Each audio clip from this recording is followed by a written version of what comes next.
Welcome to another episode of learning combine with CodeCat 15। This is your host Ravi.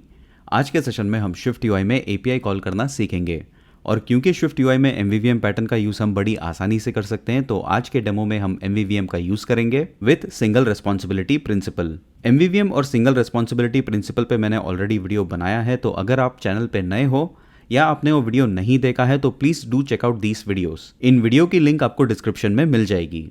आने वाले दिनों में हम ये एक्सप्लोर करेंगे कि स्विफ्ट यूआई और कंबाइन फ्रेमवर्क के साथ हम एपीआईज को कैसे कॉल कर सकते हैं।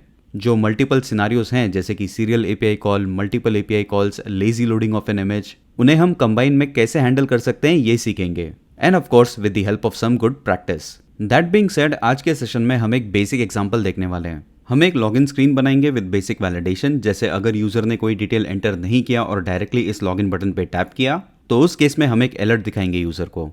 अगर ईमेल आईडी का फॉर्मेट सही नहीं है तो उस केस में भी हम एक अलर्ट शो करेंगे। और अगर यूजर ने एक इनवैलिड यूजर ईमेल और पासवर्ड एंटर किया तो उस केस में हम सर्वर से जो एरर मैसेज आएगा उसे हम अलर्ट में शो करेंगे। और अगर यूजर ने सही ईमेल आईडी और पासवर्ड एंटर किया तो उस केस में इस लॉगिन बटन के क्लिक पे we will simply navigate to a home view. आज के डेमो के लिए हम एमवीवीएम पैटर्न का यूज करेंगे with few layers of abstraction, और इन एब्स्ट्रैक्शन के लेयर्स को हमने एमवीवीएम और एमवीसी के वीडियो में डिटेल में एक्सप्लोर किया है। So if you would like to revisit them, मैंने इन दोनों वीडियोस की लिंक डिस्क्रिप्शन में मेंशन की है। सबसे पहले हम एक सीक्वेंस डायग्राम से हमारे लेयर्स और उनकी रिस्पॉन्सिबिलिटी को समझेंगे ताकि कोड करते वक्त हमारे फंडामेंटल्स क्लियर रहेंगे कि कौन सा लेयर क्या कर रहा है और उसकी क्या रिस्पॉन्सिबिलिटी है। हमारे लॉगिन व्यू में जब भी हम लॉगिन बटन को टैप करेंगे तब हम हमारे व्यू मॉडल को एक कमांड सेंड करेंगे और वो कमांड होगा to validate the user input. अब जो व्यू मॉडल है वो खुद से इन यूजर इनपुट को तो वैलिडेट नहीं करेगा। This is the responsibility of log n validation. View model जो है वो लॉगिन वैलिडेशन लेयर को यूजर का ईमेल और पासवर्ड सेंड करेगा और जो भी वैलिडेशन का लॉजिक है वो सिर्फ लॉगिन वैलिडेशन स्विफ्ट फाइल में होगा। और ये लेयर हमारे व्यू मॉडल को एक वैलिडेशन रिजल्ट का ऑब्जेक्ट रिटर्न करेगा जिसमें वैलिडेशन का रिजल्ट होगा along with any error messages.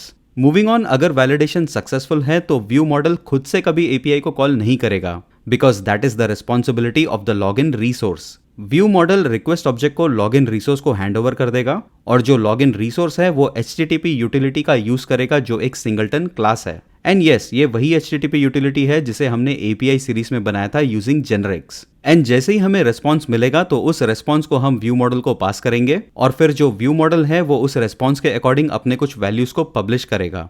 Now if you observe, view model के टॉप राइट कॉर्नर पे मैंने OB ऐड किया हुआ है विच stands for observable object protocol. Observable object protocol के बारे में डिटेल में हमने इस वीडियो में बात की थी और अगर आपने ये वीडियो नहीं देखा है तो इस वीडियो को आप पहले देख लो क्योंकि जो हमारा व्यू मॉडल है वो एक ऑब्जर्वेबल टाइप है और वो कुछ वैल्यूज को पब्लिश करेगा based on the validation and API results. If you notice one thing, तो हमारा जो व्यू मॉडल है उसमें हमने कोई बिजनेस लॉजिक, वैलिडेशन या API कॉल का कोड ऐड नहीं किया है। उन सब के लिए हमने एक इंडिविजुअल लेयर बना के रखा है and that's how we should be coding. हमें हमेशा सिंगल रिस्पॉन्सिबिलिटी प्रिंसिपल को ध्यान में रख के हमारे एब्स्ट्रैक्टेड लेयर्स को कंस्ट्रक्ट करना चाहिए, वरना अगर आपने सारा लॉजिक, API या डेटाबेस का कोड अपने व्यू मॉडल में डंप कर दिया तो बहुत जल्द iOS कम्युनिटी में मैसिव व्यू कंट्रोलर के साथ साथ मैसिव व्यू मॉडल की बातें भी होना स्टार्ट हो जाएंगी। एंड वंस अगेन कुछ क्रिएटिव डेवलपर्स खुद का कोड सुधारने के बजाय पैटर्न को ब्लेम करना स्टार्ट कर देंगे। So that being said, let's switch to Xcode and start building our views and all the layers with single responsibility. सबसे पहले हम फोल्डर स्ट्रक्चर को समझ लेते हैं जहां पे मैंने कोड ऑर्गेनाइज किया हुआ है। तो सबसे पहले हमारे पास मॉडल नाम का ग्रुप है जिसके अंदर रिस्पॉन्स और रिक्वेस्ट ये दो सब ग्रुप्स है। The response will contain the response decodable object and the request will contain the login request encodable object. The second group that will see is the utility जिसके अंदर मैंने HTTP utility का code लिखा हुआ है and this code should be very familiar to what we have done in the API series. And then I have validation, और इस validation में सबसे पहले हम वैलिडेशन रिजल्ट की बात करेंगे जिसके पास दो प्रॉपर्टीज है, one is success and the other is error message. जो सक्सेस है वो ये बताएगा कि जो वैलिडेशन आप कर रहे हो वो सक्सेसफुल है या नहीं, और अगर वैलिडेशन सक्सेसफुल नहीं है तो एरर मैसेज क्या है उस वैलिडेशन का, वो एरर मैसेज को हम इस प्रॉपर्टी में स्टोर करेंगे। And as you can see कि this property is an optional type. अगर वैलिडेशन सक्सेसफुल है तो उस केस में आपको इस पर्टिकुलर प्रॉपर्टी को पॉपुलेट करने की जरूरत नहीं है and you can set the value to nil। And then we have our view model. So let me close this. View model में अभी तक हम लोगों ने कुछ ज़्यादा किया नहीं है। There are two functions, one is the validate user inputs and the other one is the authenticate user. And last we have the view group जहाँ पे हमारे पास दो व्यू फाइल है, one is the content view और यहाँ पे हम हमारे लॉगिन UI का कोड करेंगे और अगर लॉगिन सक्सेसफुल होता है तो उस केस में we will navigate to this home view. And I think there's one thing that I'm forgetting, that is this resource group.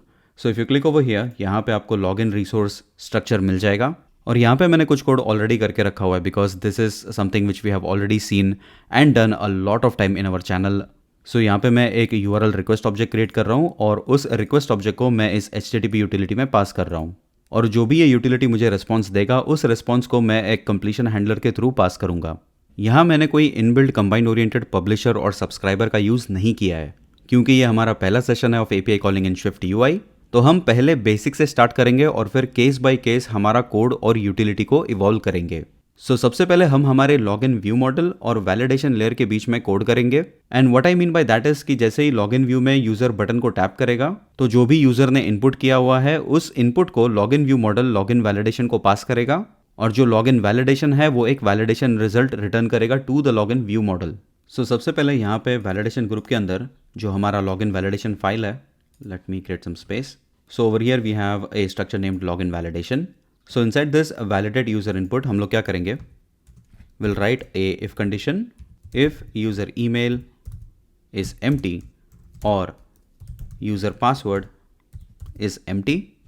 तो उस केस में return validation result, the success is false और जो error message है वहाँ पे हम लिखेंगे user email and password can not be empty check करने के बाद we are going to check कि जो यूज़र ने ईमेल एंटर किया है उसका फॉर्मेट सही है या नहीं. So for that I have written a small function that is valid email और इसे हम यहाँ पे कॉल करेंगे. We are going to write is valid email user email. If this is false then in that case let me copy this. And over here we'll write email format is incorrect or we'll say user email format is incorrect. So यहाँ पे हमारा login validation का code हो गया है. So now let's move to the login view model which is over here. So ये जो login view model है वो मैंने कहा था कि ये observable object type है. So the very first thing that we'll do is we'll write this is observable object. So in this particular scenario हमें दो properties की ज़रूरत है, that is the user email and the user password. सो उसे हम यहाँ पे बनाएंगे. So will write published var user email of the type string is equals to, will add a default value, published user password of the type string is equals to string. और एक और private property आएगी that is going to be of the type login validation is equals to login validation. And now over here what we'll do is we'll write let result is equals to login validation, validate user input, you have a user email and user password. और अगर जो validation का result है if that result is not successful then in that case we need to show errors. और should I say we need to publish the error message. So यहाँ पे हम लोग क्या करेंगे कि एक और पब्लिश्ड प्रॉपर्टी बना लेंगे. So that is going to be published var error message string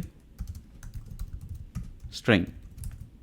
and then over here what we are going to do is error message is equals to result dot error message.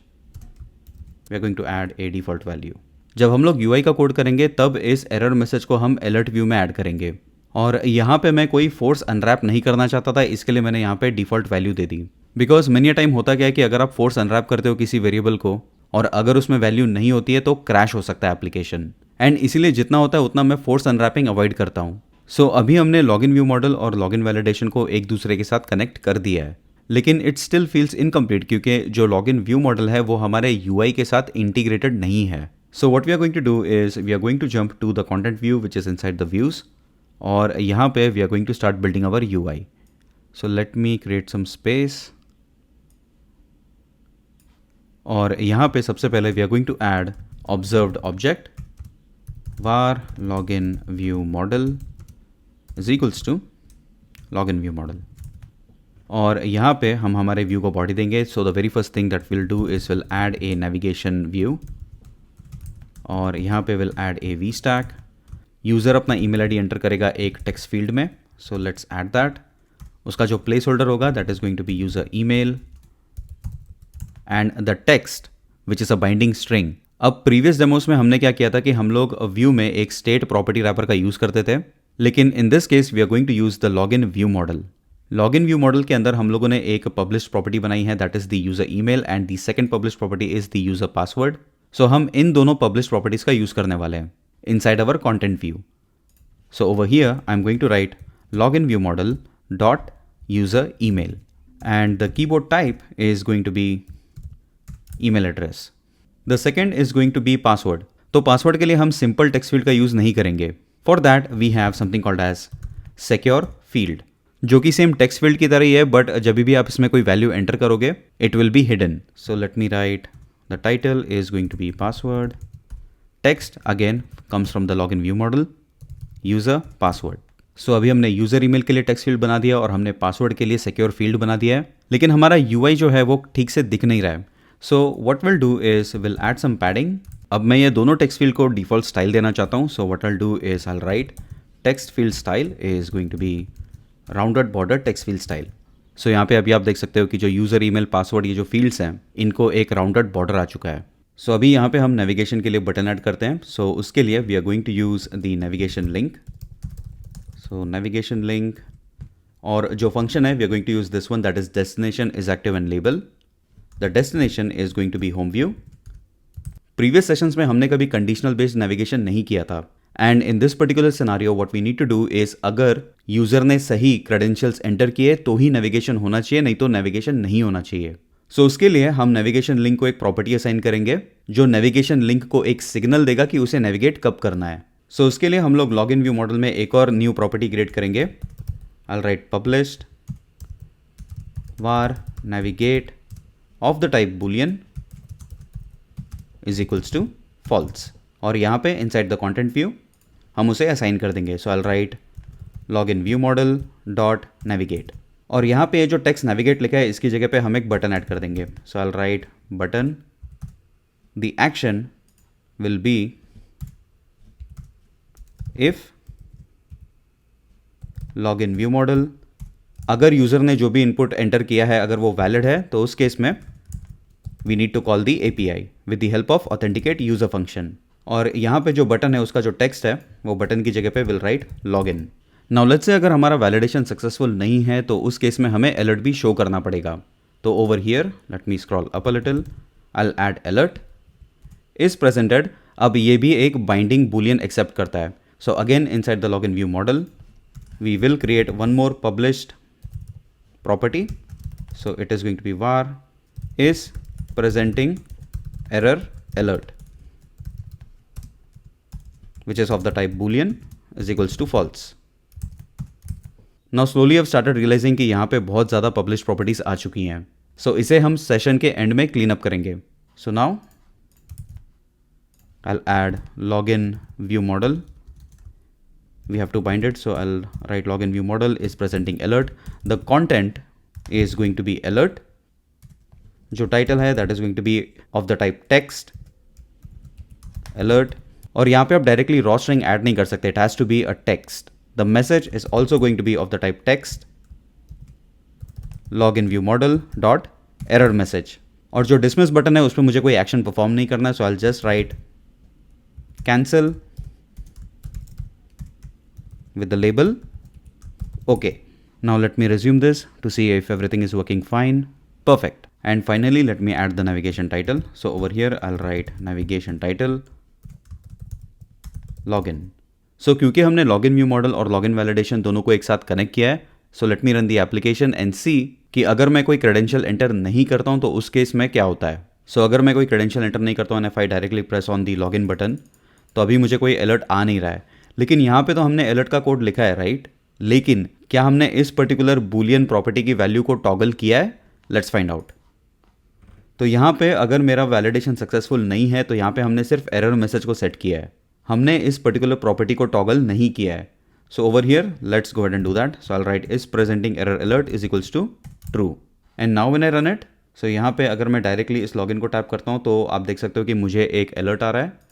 अगर मैं user email जो है उसे एक invalid email देता हूँ and if I write some password, I tap on login, तो आप देख सकते हो कि यहाँ पे user email format is incorrect का अलर्ट आ रहा है. So our validation is working as expected.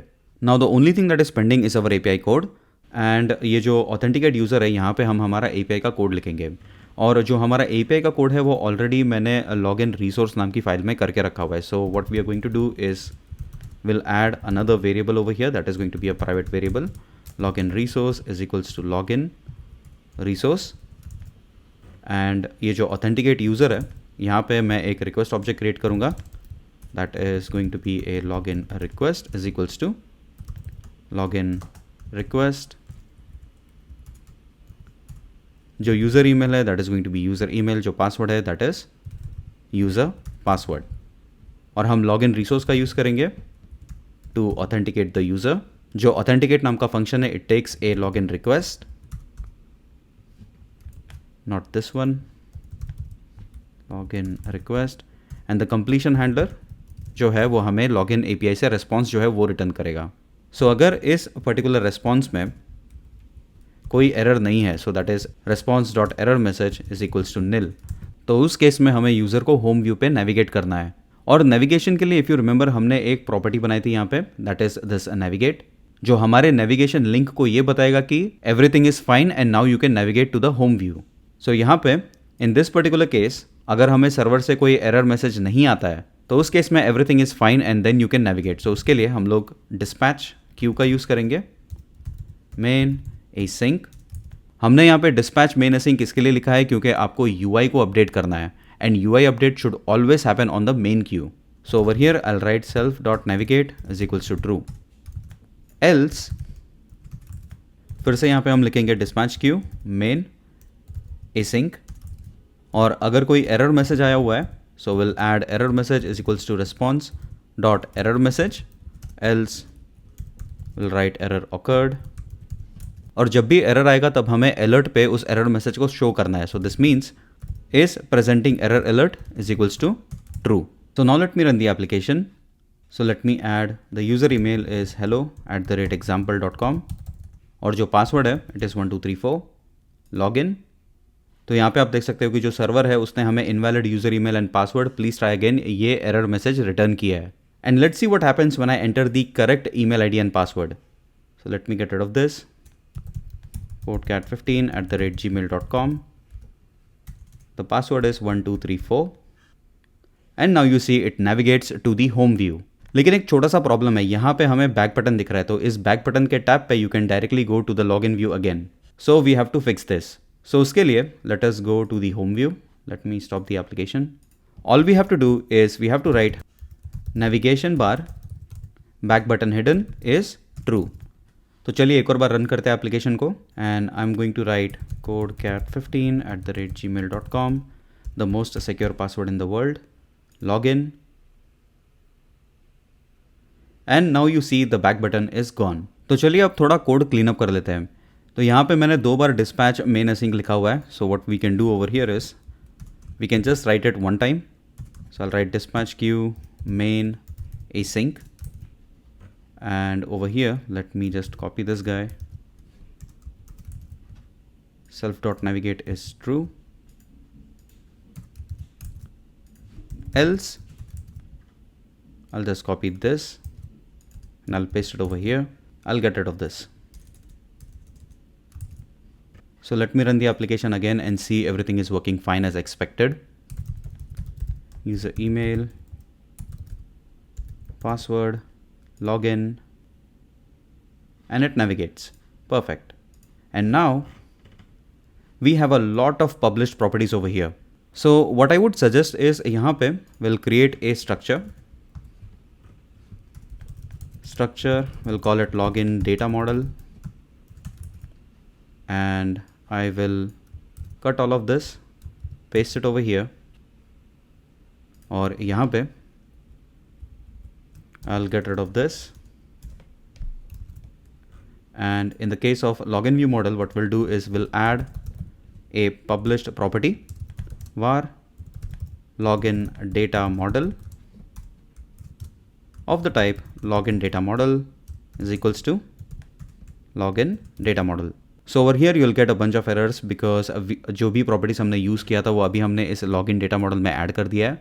So all you have to do is login data model dot user email, login data model dot user password, login data model.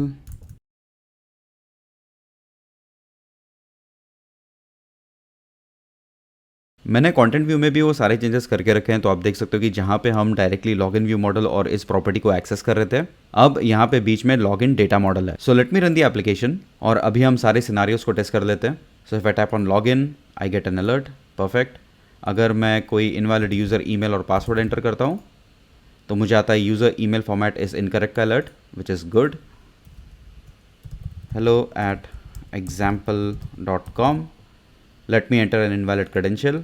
तो अभी मुझे alert आता है server से, that is invalid user email and password, please try again, which is okay.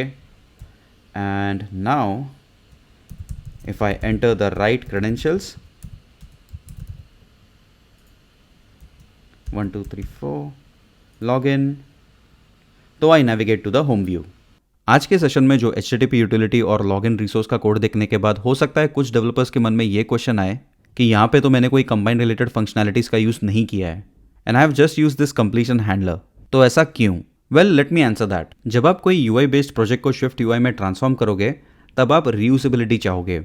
आपने already आपके UI kit वाले project में आपके ऐप के लिए रिक्वायर्ड वैलिडेशन, API या डेटाबेस का कोड लिखा होगा, तो why not simply reuse it and save some time. और जहां पे आपको ऐसा लगे कि इस यूज केस के लिए मुझे कंबाइन फ्रेमवर्क में से कुछ यूज करना होगा, then sure go ahead and use the combine features. लेकिन इनिशियली पूरे ऐप को स्क्रैच से रीराइट करने की गलती मत करना, बिकॉज उसमें बहुत ज़्यादा टाइम जा सकता है. और इसीलिए मैंने HTTP यूटिलिटी में कोई कंबाइन रिलेटेड फंक्शंस को ऐड नहीं किया है, just to show you that completion handler closures will also work. So आज के लिए इतना ही. आई होप आपको ये सेशन पसंद आया होगा. प्लीज़ वीडियो को लाइक और शेयर ज़रूर करना और चैनल पे नए हो तो सब्सक्राइब करना. इससे मोटिवेशन मिलती है कि मैं और वीडियोस बनाऊं और जो कॉम्प्लेक्स टॉपिक्स हैं उन्हें और इजी वे में एक्सप्लेन करूं. अपने डाउट्स को आप कमेंट्स में पूछ सकते हो या फिर इंस्टाग्राम, ट्विटर या फिर मुझे ईमेल भी कर सकते हो. That being said, this is Ravi. Thank you for your time. I will see you soon. Until then, happy I coding and have a nice day. Bye bye.